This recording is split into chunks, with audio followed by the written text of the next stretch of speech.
Hello, and I am not Yannick, nor do I have my camera on. I'm having some slight technical difficulties with my webcam, but this is Monica Madden, Ubuntu Community Representative, and thank you for coming to our second community-hosted stream. This is also going to be a series.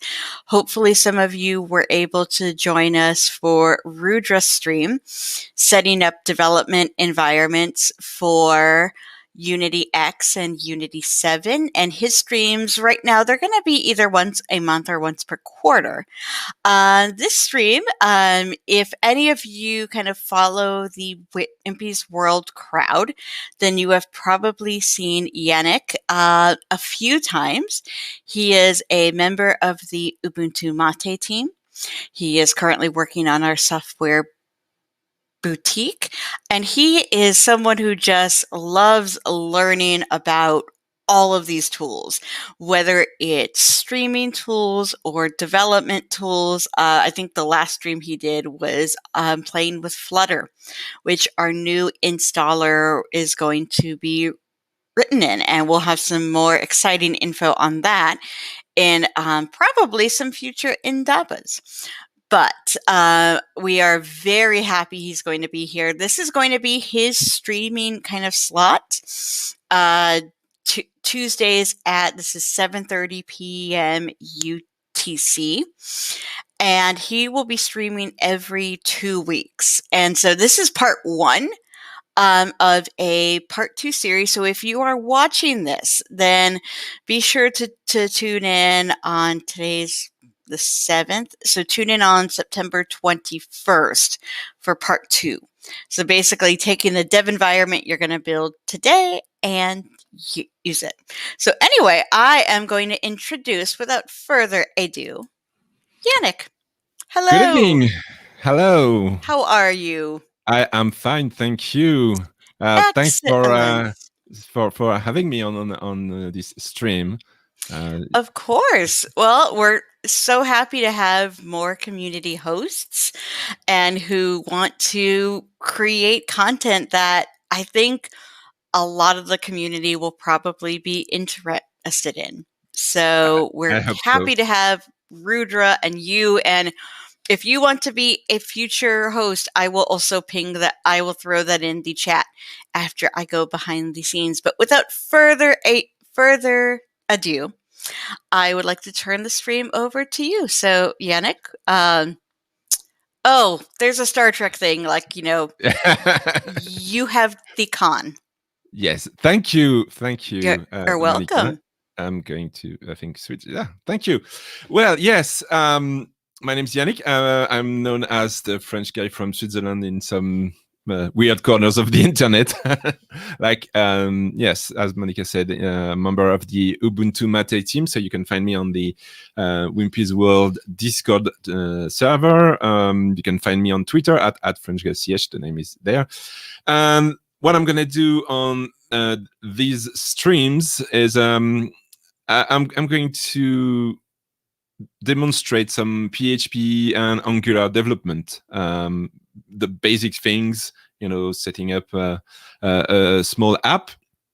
And I thought, well, before we do development, what we need is a development environment. So what I'm going to do tonight is I'm going to show how I configured my Visual Studio Code, some extensions that I need that I think are absolutely essential, and setting up PHP, Nginx, and all this good stuff.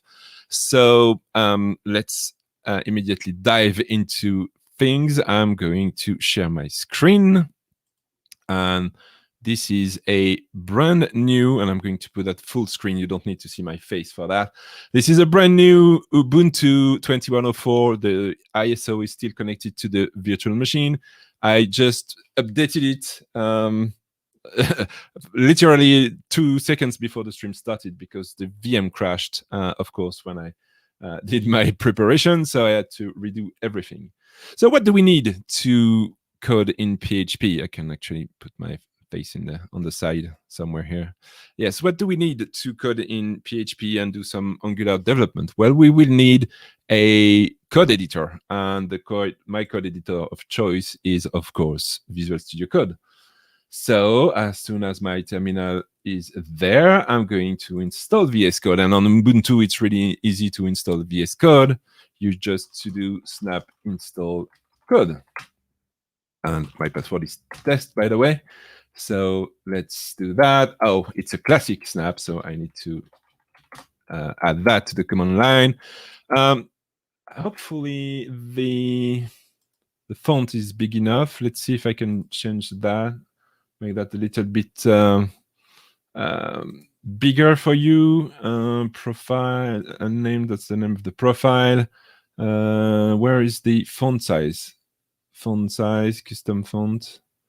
And we're going to do monospace 12. We can pump that font size a little bit more. That looks a little bit better. We're going to change that. We're going to change that font anyway in a moment. So VS Code is going to be installed in 1.5 seconds now. There it comes. It's mounting everything. And as with every snaps, we are now going to look at the connections. And oh yeah, it's installing. It did install Snap Core because, as I said, it's a brand new VM, so it has nothing on it, which is what I wanted. I didn't want to have my own environment, which is already, I'm not going to say polluted, but it's yeah, it has lots of stuff. So we're going to start fresh. So, well, we need to wait for a minute. Well, let's take this minute to actually talk about what we're going to do. We're going to install Visual Studio Code. We're going to install a few extensions in there to help us code in PHP and later in Angular. We're going to try that, but to try our PHP environment, we can either use the PHP live server, but I prefer to use Nginx, which is closer to what you will have in prod when you deploy your app. So we're going to configure Nginx, install and configure Nginx. We're going to configure PHP Fpm, which is the fast. I don't remember what FPM stands for, but that's the fast CGI module for Nginx to run PHP. We are going to configure PHP Fpm, and then we're going to test all that, see if that works, and then if we still have time, we're going to install Node.js and AngularJS and see if everything works. So we have VS Code installed. There's another thing I want to install before we dive into VS Code. That's a font. I want to install a font which is called Fira Code. I think it's the name of the package. I need to check my prep document. That's fonts Fira Code. That's the name of the thing I want to install because it's an awesome font. So we're going to use that in VS Code. Right, it's unpacking the thing. And there we go. Let's run VS Code. Up. And there it is. Okay, everything is done. Thank you. Okay, we need to do a few things. We need to install, set the font that we just installed into VS Code, and I'm going to cheat and look at my own VS Code on my machine. See how I did that, because sometimes you do stuff and then you forget about that because you've done that once and you don't have to do it ever again. So let's go there and there. So file preferences, settings, and we're going to go to text editor and font, which is where we're going to find what we want. But I actually have lost what I wanted. Yes, okay. Font family. That's it. We want Fira code in there. And then we need to edit this nifty little thing, which is the font ligatures. And you will see in a moment why we want to install that. And we want to edit our font ligature equals true. And it's not working as I expected this. Yeah, I have to restart that. Oh, we will see. We'll see. Okay. I want a few extensions in there. I want 3 extensions that are absolutely necessary, whatever language you want to develop with. So we're going to click here in the extension workspace, I would say. And we're going to install the first one, the Ubuntu VS Code theme. That's this one, Ubuntu VS Code theme. We're going to install that. And then when it's installed, something's going to pop up here. And we're going to say we want to use that. And we have a nice orange theme, which is much better than the default one, I think. We will want some icons. We're going to install the material icon theme. Icon, no, it's icon, I think it is in English. Because as the name suggests, I am in Switzerland and I'm French, and English is my second language. So sometimes I make mistakes. All right, we want to use the material icon theme. And I think it has been activated. Now we need to activate it here. Okay, and it has been activated. And now we have nice icons. And another one that is absolutely necessary, which is something I can't live without. And it's called the bracket pair. If I could write, it would help. Colorizer. Okay, there's 2 of those. If I can just make that a little bit bigger. You've got the bracket pair colorizer 1 and 2. Even though 2 is a lot newer than the first one, that's the one I think works best. So we will do that and see what it's going to do for you. It's going to make your life a lot easier. Okay, we have our first 3 absolutely necessary extensions. And since we're going to do some PHP, let's add a few PHP extensions. So the first one, as you can see, 4.1 million installs of this one. And this one, we're going to install 4.1 million installs too. Those are the 2 PHP extensions you want in your environment, in your VS Code. That's the 2 you want, and that's probably, I would say, almost the only 2 you want. Don't really need more. I guess, someone might know a few extensions that I don't know. If you do, then please comment in the chat. Hello, Danny. Welcome to the stream. I was on the wrong window. I didn't see the chat before. Okay, so we have those 2, and I'm gonna install another one, which is Composer, because we're going to use Composer. Probably not tonight, but maybe next stream. I have to check which one it is because the icon doesn't look familiar. So I'm going to check which one do I have on my machine. The Composer. Yes, it's this one. Yes. Oh yeah, I didn't recognize the little musician in here. All right, let's do that. Okay, it has worked. It's installed. We're going to do the Angular stuff later. So what do we have now? We should be able to, let's say we want to open a folder. And we're going to create, that's my home folder. Okay, let's create a folder, Ubuntu on Air demo. Okay, and we're going to open this folder. All right, so that's new in VS Code. It's, because I'm opening a folder, it asks me if I trust the authors of that folder. Well, I don't know. This French guy seems to be a little bit shady, so I don't know if I should trust him. But anyway, so there we are in Visual Studio Code, ready to start coding. So what are we going to do? Well, we're going to start with the very basic, which is a way to check that the environment is working. So we are going to create a file called index.php, and there we are. Oh, it says, well, that's for the license, but it cannot validate since a PHP installation cannot be found.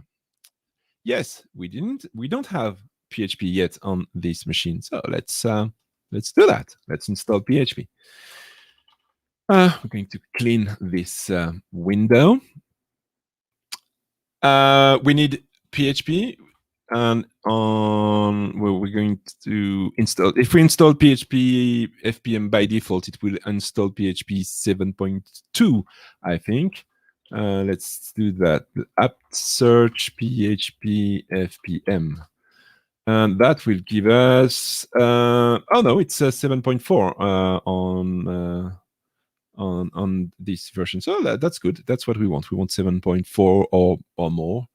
PHP 8. I don't know if it's out already or if it's yeah. I think it's been around. So one day we will have to, be adventurous and install the PPA with PHP 8 and try and destroy our VM. But right now we're going to install that. So sudo apt install PHP Fpm. Here we go. It's going to install stuff. We will add some PHP modules later on when we need them. But for now, that will suffice. And now we can, well, we'll let it do its thing. For now, we will leave it like that. It should be okay for Visual Studio Code. Let's see. If the terminal is not big enough or the VM is not big enough, let me know, and I will make that full screen. Okay, looking good. It does its stuff. The reason why I wanted to show that is because that's something, as I said, we do once, every 6 months, and maybe we forgot. Maybe I kind of forgot a lot of that when I prepared my stream. I realized I had forgotten a lot of that. So it's good to have an archive somewhere, where we can always say, oh, well, we can go back to the Ubuntu OnAir YouTube channel and see how we do things. And by the way, if someone does things differently, please let me know. I'm always happy to learn alternative ways to make stuff. So let's go back to VS Code, close this, open that again, and hopefully it's going to be able to do this. The font is not right. I have a problem with my font. I'm gonna have to look at that. It's not supposed to look like that. And we're going to use PHP info. And now I have just typed PHP, and you can see it gives me lots of suggestion, and that's the extension we installed, the IntelliFans extension. It knows about PHP, and it makes suggestions to what we want. And actually, what we want is this function. We want PHP info. I need to fix that font because it annoys me. I thought I could, resist the urge to fix that, but I can't. Why is it not working? Is it maybe Furacode is not installed or something? It's not maybe properly installed. Let's see. Okay, let's not use that. I'm sorry about that. I'm gonna have to come back to that later on. So how can I reset that? Reset setting. There we go, and it should be now. Yes, it's not as beautiful as I wanted, but Oh, thank you, Danny.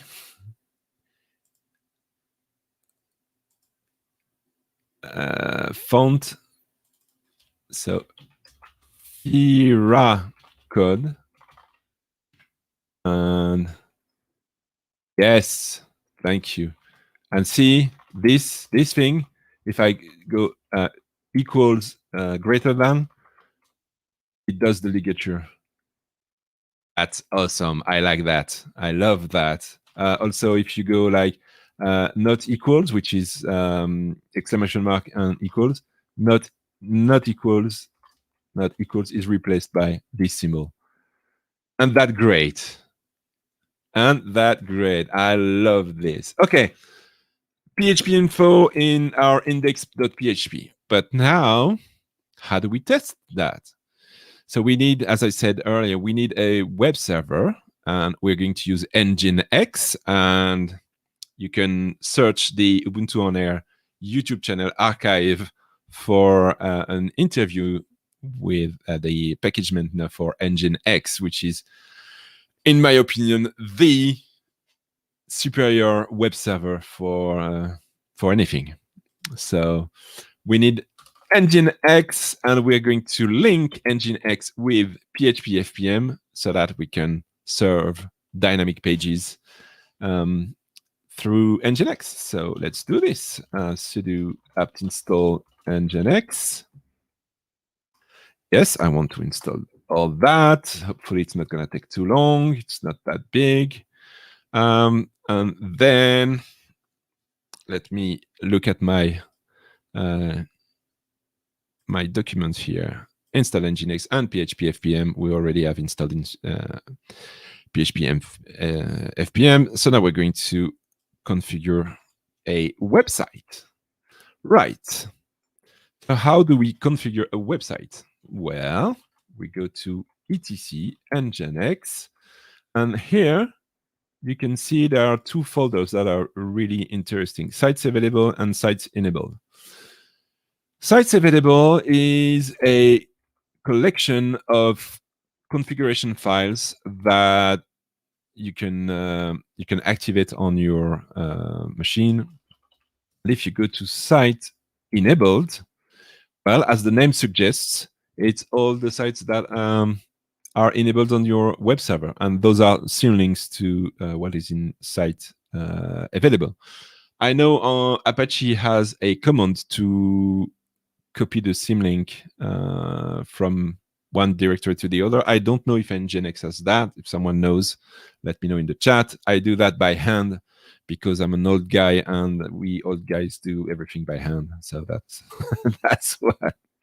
So let's go to site available. We're going to look at what is in default. You can use Nano if you want. I won't judge you. You're wrong, but you can do that. So that's the default configuration for a virtual host, but we really need something that doesn't really look like that. Well, we also need to give that a name. Let's call that Ubuntu on air.conf. Ubuntu on air.conf. The name doesn't really matter anyway. And we are going to cheat again, and we're going to use one of our one of my websites. I can even talk to me. Okay, so how do we make a server configuration? We need a server. That's a keyword from Nginx, so you need that. You don't have to ask yourself why. What I mean, if you want more details on the configuration, go check the documentation for Nginx. We want that to be an HTTP server, so we want to listen to port 80. We're going to give it a server name, and in a moment we're going to modify our server so that we can use this server name. We're going to call that Ubuntu on air.loc for local. To call my websites with that fake domain. We need to specify what is going to be the index file, which means if we go to our website without specifying any page, what do we want to show? We want to show index.php, right? Because we have a PHP website. We're not going to worry too much about the logs right now, but we need to have a root. So where is our website located? So let's open another terminal and check. I think it was in my home directory and it was under Ubuntu OnAir demo. Let's see. Yes, it's there. So we're going to copy this and go here and paste that here. All right. So that's the root folder of our website. And now we need to, I don't know if I'm going to type that because I think copy and paste by from my machine to the VM doesn't work really well for some reason. So what we're going to tell now, we're going to tell Nginx that every file that ends with the extension PHP should use the configuration in the brackets here, or braces. I think it's not even brackets, it's braces something. Let me know in the chat if I say something wrong.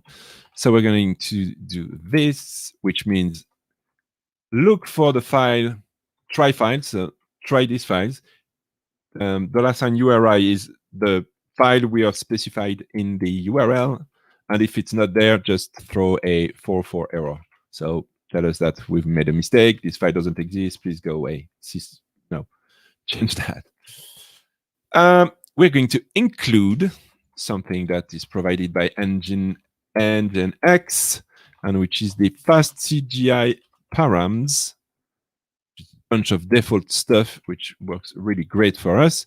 And then fast CGI pass, and we're going to, well, Nginx is going to say, right, this is a PHP file. I don't know what to do with this PHP file, but what I can do is give that to PHP Fpm, and PHP Fpm, we're going to configure that right after we finished here, is going to listen on a Unix socket. So we give the path to the Unix socket, PHP, Fpm, Ubuntu on Air. That's the name of the socket that we are going to configure just after that. Then fast CGI index.php. That's one parameter for PHP Fpm needs to know what file it needs to use if we don't give it the file. So that's what we do here. Okay, so I should have prepared and sent the file because that's a little bit boring. That's stuff you copy paste from one site to the other.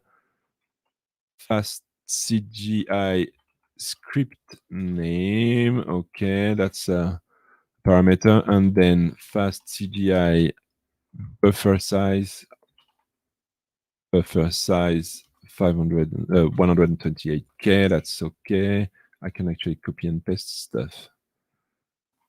Yes, buffers. We need 256 buffers of 16K. Busy buffers. I don't even know if that's still necessary. I copy and paste that from one side to the other every time. 256K, and yeah, let me try this. Did they improve that or not? No, they didn't. Okay. Fast CGI temp file right size. This I don't think I need, but that's the penultimate line, so let's do that. Fast CGI read timeout. 1200. 1200. Right. Okay. And of course, I didn't edit this file as root, so now I'm screwed because, well, I'm not. I'm going to copy that. I'm going to do that all over again with sudo, but this time I can paste that. Ta-da! Let's see. Yes, thank you, Monica, for pasting the interview. Dino people still use PHP. Yes, people do use PHP. PHP has a kind of a bad rep.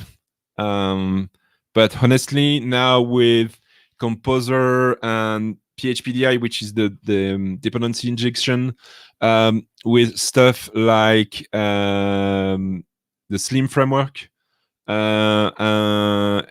really you can do stuff like this, pretty much the same thing you do with a .NET .NET install, a .NET program. You can have controllers, and you can have you can implement the same stuff. It's really just another language. The thing is, because it's not strongly typed, you can do a big mess, which is a little bit harder to do in C#, I guess, because the compiler and the environment, the editor will stop you before you do too big of a mess. So you can do a big mess in PHP. You need to be very focused and respect stuff, coding standards and stuff like that. And in subsequent streams, I'm going to show two tools, which are PHP CS and PHP Stan Static Analyzer. And those two tools, PHP Stan checks your code and tells you, because PHP won't tell you that. PHP Stan will tell you, for example, you are using an uninitialized variable, so you need to initialize that. And PHP CS will reformat the code for you and will tell you forgot the comment here. You don't have, the class comment if you want to have one, and so on. And with those two tools, you can improve your code before you even try to run your code. Okay, let's get back to what we were doing. We have configured Nginx, but as I said here, we need to configure this thing, the PHP Fpm part. Okay, so let's do this. So to configure the PHP Fpm part, we're going to go to etc PHP Fpm 7.4 Fpm, and then we have a pool.d folder, which has a www.conf. That's the default configuration for the default pool, and that's pretty much what we want. So I'm going to copy www.conf sudo cp, and we're going to call that, of course, ubuntuonair.conf. And we're going to edit that, ubuntuonair.conf. And we're going to get rid of, yes, thank you, VI. And we're going to get rid of everything that is in, that is a comment. We don't need a comment. Here, we have the path to the Unix socket that PHP Fpm is going to expose. And it needs to be the same as the one we have set in Nginx, so that both tools can talk to each other. Okay, we need to remove that, and I'm going to come back on those once I've got rid of everything else. Okay, and that's pretty much okay for our demo. We can tweak that later if we need to, but let's get rid of everything else. Up. There we go. This we don't need this. I think I'm going to check on my install PHP Fpm pool.d. Oh yeah, I kept the listen mode. Let's do that. So what do we have here? Well, it is a very bad idea to run your PHP script as root for obvious reasons. You don't want to run a process that anyone in the world can start, even though they are probably not able to, if your site is well done, they're probably not able to mess with it. But anyone in the world will access your website, and that will fork and that will run a PHP Fpm process. You don't want that to be root. Never ever. So that's what we're doing here. We're telling Ubuntu on Air PHP Fpm to run as the www-data user. We're listening to this WebSocket. We're going to connect Nginx and PHP Fpm here, and we're running as a dynamic. PM is a process manager. We're going to run as dynamic, which means we're going to start 2 servers, and if needed, we're going to add servers in there, which means PHP Fpm is going to prepare and always have listeners ready for a request coming on your website. So for this demo, it's going to be okay. If you have a very popular website, of course, you're going to need to tweak those numbers. Maybe you need more to start more servers. Maybe you probably need more than 5 max children to serve your requests. All that is fine tuning, and it's not the purpose of this stream. All right, we have PHP Fpm configured. We have Nginx configured. It's time to start both of those. Oh, system CTL start PHP-Fpm. Okay, that's not a good start. Why? Failed to start PHP Fpm service. Is it PHP? Huh. Good. That is weird. Should have thought about that. Can we start Nginx? We can start Nginx. And it is started. So why can't we start PHP? That's not good. Aha! That's the demo effect once again. What did I forget?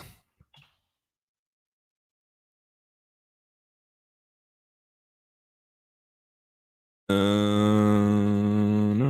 PHP Fpm. It should have been PHP Fpm. Why is it not PHP Fpm? Why is it not PHP Fpm?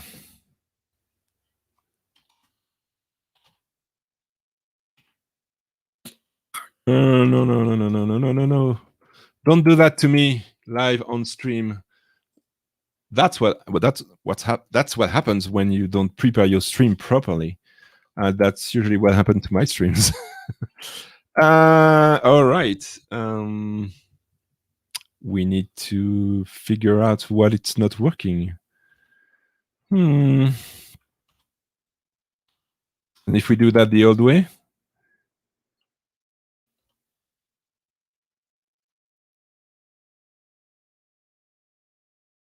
why would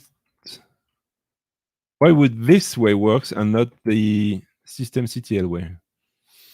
Sudo systemctl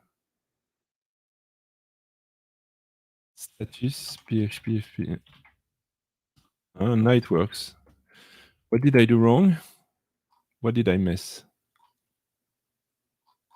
Oh well, it seems to be working. Nginx-t to test our configuration. It seems okay. One more thing to do. I promise after that there's no more configuration, no more configuring stuff unless, of course, I messed up. Site enabled. Our site is not enabled because it's only in the site available. So do ln-s, a symbolic link, and we're going to link site available, and it's called ubuntuonair.conf. And here we said that our server name is ubuntuonair.loc, so we're going to add that to our hosts file. And well, the VM is called Ubuntu on Air with dashes, but that's not what we have in the Nginx file. So let's do this. And now we can ping on air.lock, and that works. It's time to open our good friend Firefox. Yeah, well, I don't think... I would be surprised if it works just like that. Yeah, well, you have to have faith. If you don't have faith, just a little faith. Yes, Google, thank you. I'm in... yes, take me to Ubuntu MATE. Welcome to Nginx. That part worked. The part that did not work is the index.php. Not found, but the Nginx configuration worked. Now we need to fix whatever we did wrong, whatever I did wrong. Nginx site enabled via Ubuntu MATE. So how are we here? Are we sure we are using this? No, because I didn't restart Nginx after I enabled the configuration. Sudo systemctl restart Nginx. There we go.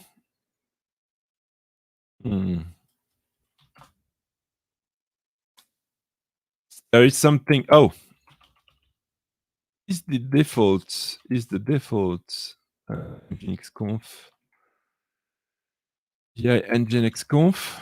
Is it loading our... Yes, it loads site enabled. Yes, cd var log Nginx -f error log. Permission denied. So it is working. So if we go here and we go to index.php, yes, it wants to. It tries to go here and it can't. It can't because it's not owned by www data. Probably. Let's see.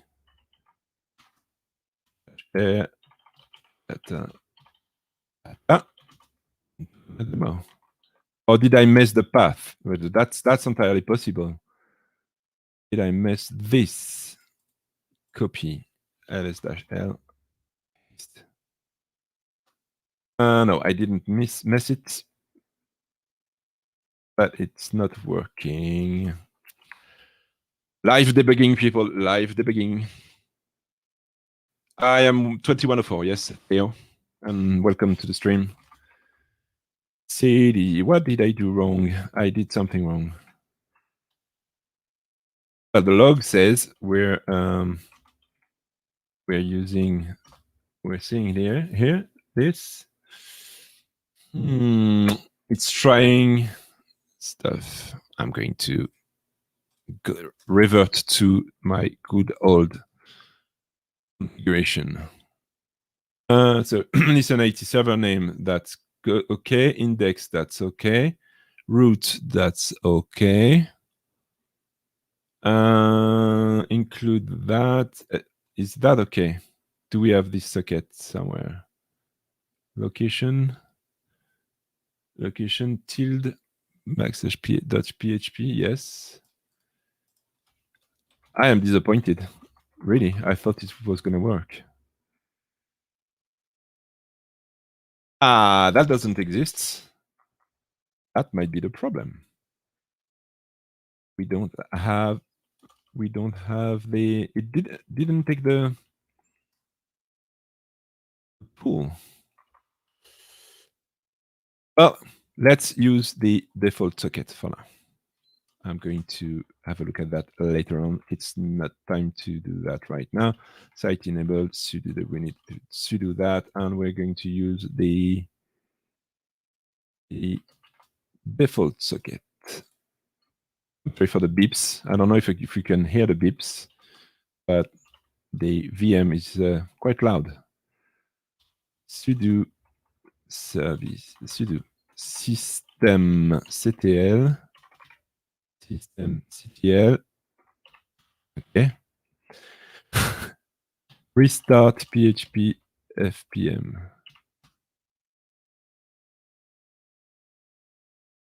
What did I do earlier to make it work?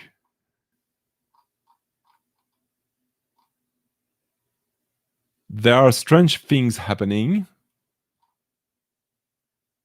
Oh, PHP 7.4. PHP 7.4-fpm. Ah, PHP 7.4-fpm. Oh. Okay. What's the status of that? Seems okay. Started. Yes. Okay. Let's try again. Nope, no luck. I am really disappointed. But that's the kind of thing you're gonna encounter if you do enough development. Someday you will do exactly the same thing as you did previously, and it won't work. L-F PHP Fpm 7. What? Cannot open for reading. Yes, sudo. Sudo. That doesn't help us. Syslog. That doesn't help us anymore.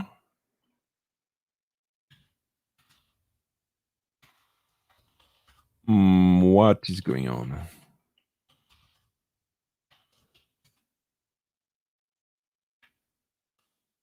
Yeah, or wants to, and it still says permission denied. Stat. So it cannot. Oh. Oh. Yes. Okay. Never do that. Never, ever, ever do that. Well, actually, we won't do that. We're going to create a. We're going to move the website to www.html. Yes, we're going to put that in here. In here. Oh no, I'm going to. Sudo mkdir Ubuntu on air. Sudo shown data column data Ubuntu on air cp tilde.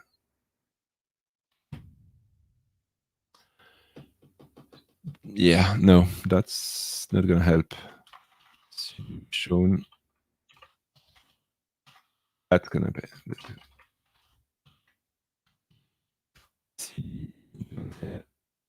cp tilde slash Ubuntu on air demo index.php.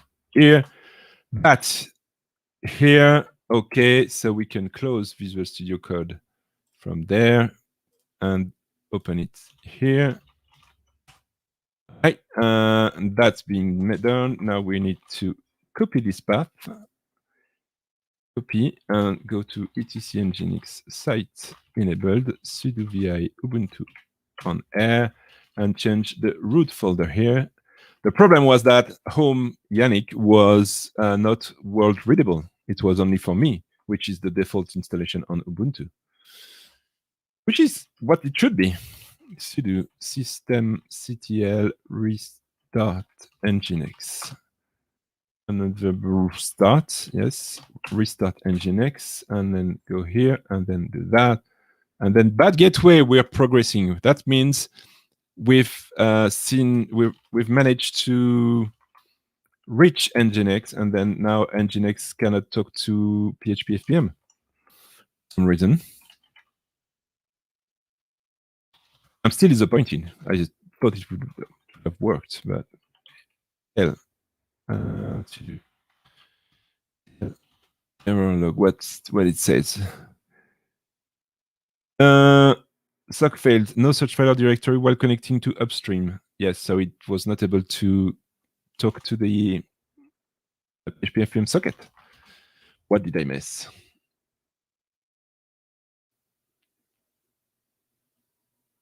What would have saved editing the host file on my system? Oh no, because I don't want to use the default web server. I want to have a host name, because when we move on to adding Angular to that, we're gonna need to have a host name so that we can set the cross-site scripting headers. All right. CVA, etc PHP 7.4 FPM pool.d.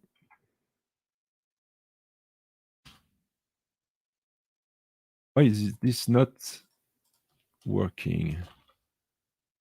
Oh, well, that's why it's not. It doesn't want to work. Because I'm looking at the wrong one. But so that's the socket we want.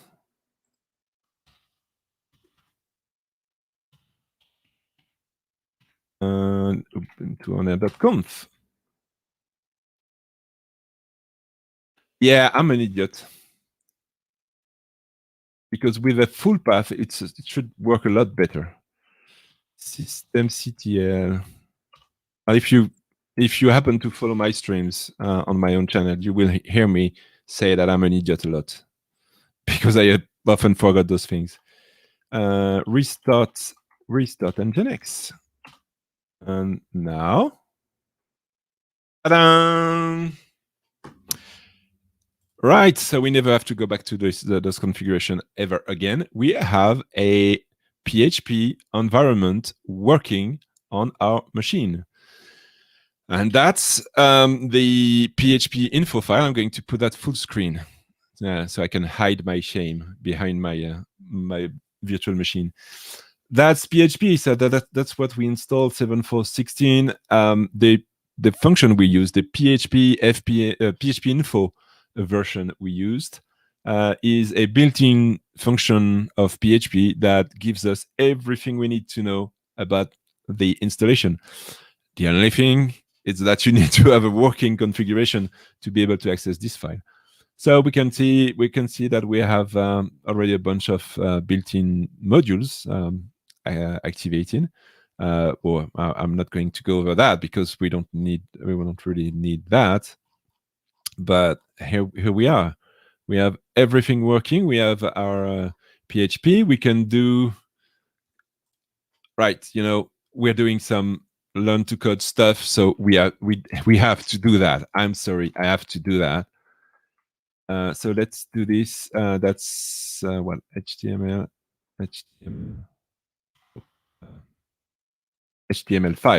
So I type HTML and then Visual Studio Code suggests that I use HTML5, and if I do this, it does a lot of stuff for me. The name of the document is going to be hello world, because we need to create hello world. And then we're going to do PHP echo hello PHP. And we're going to close this. And if we go there, now we have our hello PHP. It is working. Right. So we have our environment for PHP. Well, it's already been 50 something minutes, so I'm going to stop there. I'm going to come back on the screen. There I am. Yeah, so installing a development environment, sometimes you have to check all the files for typos and stuff like that, and that's pretty much a real thing. That's what happened when I install environments for my developments. But there you have it. You have everything now you need to, everything you need to start programming in PHP. So what we're going to do next time, we're going to install the Angular part of that, and that's not going to take too long. So we're going to dive into coding some very simple stuff. What I want to show next time is how to connect the Angular part of an application. So we're going to do a very simple application, a front end with Angular, and we're going to call a web service that we're going to code in PHP. And to do that, as I said earlier, we're going to have to configure Nginx because, of course, Angular is running on port 4000 something, while our PHP program will be running on port 80, and that's going to be considered as a cross-site scripting by our dear Firefox here. So we're going to have to tell Nginx, yes, everything's okay. We trust this guy. You can serve the request. And then we're going to see JSON going from PHP to Angular, and magic happens on the Angular side. And yeah, it's kind of a joke, but not really. Sometimes what happens in Angular is it looks like magic, even though it's not, because it's a great framework, I think. So I think I'm going to stop there. I don't know if Monica wants to come back on air or not, but we'll see. She has the key of the castle anyway. So yes. Hello. Well, I think you did great, and Thank I you. think the hiccups, make it all the more real because let's face it, we all have that happen, especially with things that ran perfectly the day before. Yeah, it always happens like that. You know, you rehearse your stuff, everything's okay, and then on the day you forget. Like I forgot the full path of the socket, for example, there, or stuff like that, or I forgot that my home directory was not world readable. So, yeah, those are real things. Yep, but thankfully then we have awesome people in chat like Danny who know what they're doing, and it's super helpful. So Thank you very much, Danny. Yeah. So anyway, thank you so much for being our guest. And don't forget, everyone, if you are listening to this afterwards and you've done this and you want to kind of take those next steps, tune in on September 21st at 7:30 p.m. UTC. And Yannick will be here at that time every other Tuesday. We're excited. Yes. Yeah, and then don't forget to tune in to Ubuntu, our community office hours on Thursday, and that is at 1600 UTC, so 4 p.m. 4 p.m. UTC, noon if you're on the East Coast, and we're having Heather Ellsworth from the desktop team, who's also our Indaba host. So yay! So thank you everyone for coming. And if you didn't go along with this, kind of give it a rewatch and kind of go through, and you can set up your own development environment and see what to do when you get the hiccups, which I think was even better. And don't hesitate to send me a tweet at FrenchGuyCH if you want to more information. If you want to talk to me with me, or on the Wimpy's World Discord server. Yep. I will probably also tag you in if you go onto the Ubuntu discourse. We also have, let me just pull that up for this week, because we have the discourse post. Nice. And so that way, if you have any comments or questions, feedback, then about either this stream or the stream on Thursday, you can do that there. Yes, I will probably post the config files if someone wants to just copy paste them. Awesome. And maybe add a few explanations on this post, or well, we'll see if I create a new one or if I complete this one. All right, perfect. Well, Yannick, thank you so much, and we are looking forward to all of the streams that you will be hosting in the future. Yeah, I'm super excited to be here. Thanks you very much for the opportunity. Of course. All right. And thank you all for watching either now or in the future, and tune in. Thank you. Bye. Thank you. Bye.